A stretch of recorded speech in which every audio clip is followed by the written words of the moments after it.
It's October 2016, and Five Nights at Freddy's sister location has already been and gone. Word on Game Jolt is a new contender stepping into the ring. A game with a cast of colorful characters, crisp visuals, and a soundtrack better than any we've heard. The game's Jolly, if you couldn't tell. When I first heard about Jolly, it was when the hype of sister location was still going, and people needed something new, something fresh.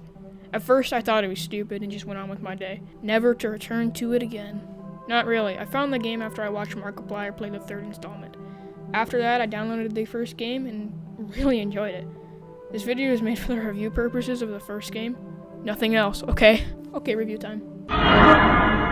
The story of Jolly puts you, the player, in the shoes of Michael Schmidt, a night worker at Jolly's fantasy world, making sure the animatronics are safe when they walk around at night. Oh, did I mention they walk around at night? Because they walk around at night. Yeah, apparently if these animatronics are shut off, the metal inside them gets rusty and they can't function properly. This little bit of information at the beginning of the game is all the insight into the game's lore, for mostly the entire game. At the end of each night, you get to play a minigame which provides you with absolutely nothing. All there is just security guards tackling you. The gameplay in Jolly.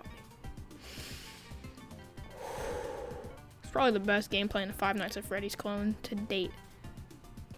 Now, I'm not saying this is the best gameplay to ever grace Earth, which I wish it was, but it's pretty damn good. First up is our main man, Jolly. He's inspired by the Filipino restaurant and corporate icon, Jollibee. I'll take it back, it's a direct ripoff.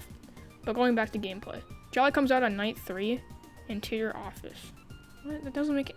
That doesn't... What do I mean comes to your... All of them come to your office. He doesn't have a jump scare besides the one when you lose power. We'll talk about that in a minute. Instead, he just clogs the door, preventing you to close it. The next animatronic is Tweety. You know, the Looney Tunes person, but like in animatronic form. You know the one.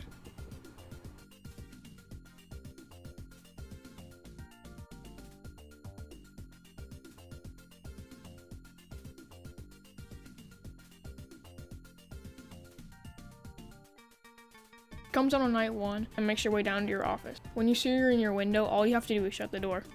It's pretty simple. Then there's George and Maxie.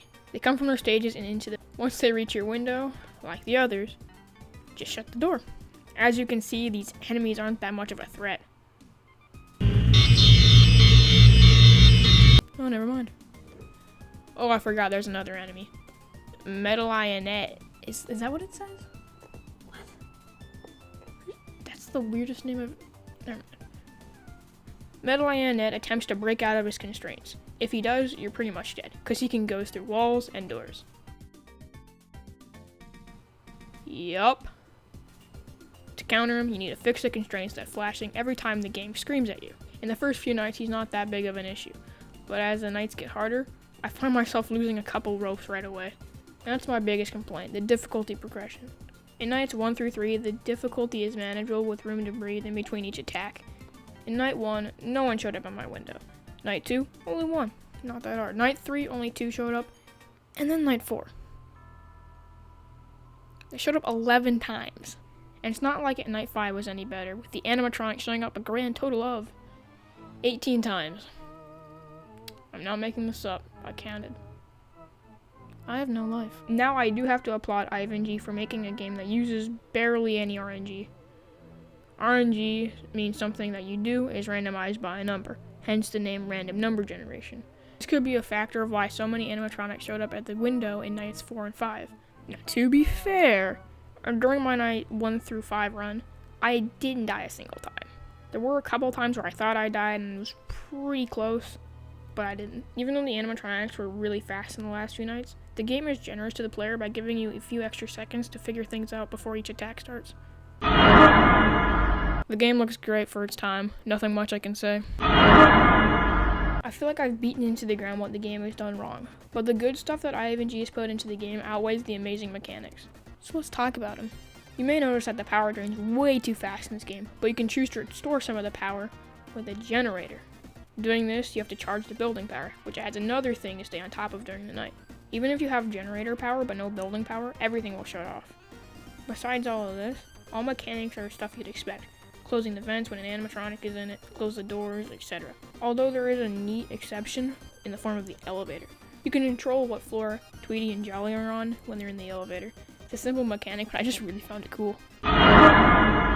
I haven't talked about the sound design for a reason.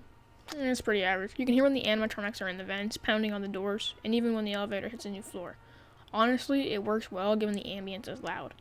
Like, really loud. The footsteps are hit or miss.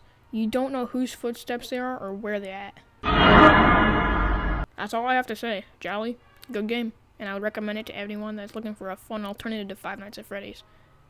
I need to end this somehow. I don't know how to end it. Cool. I was experimenting with my art style for a bit and came to this. I hope no one thinks it's weird because I sure do. Also, I want to give a shout out to Go Motion for inspiring me to make this. I kind of copied his style for a bit, and a few of his jokes. I don't know, heinous crime. If you want something better to watch, I highly recommend it. No, seriously, go watch it now.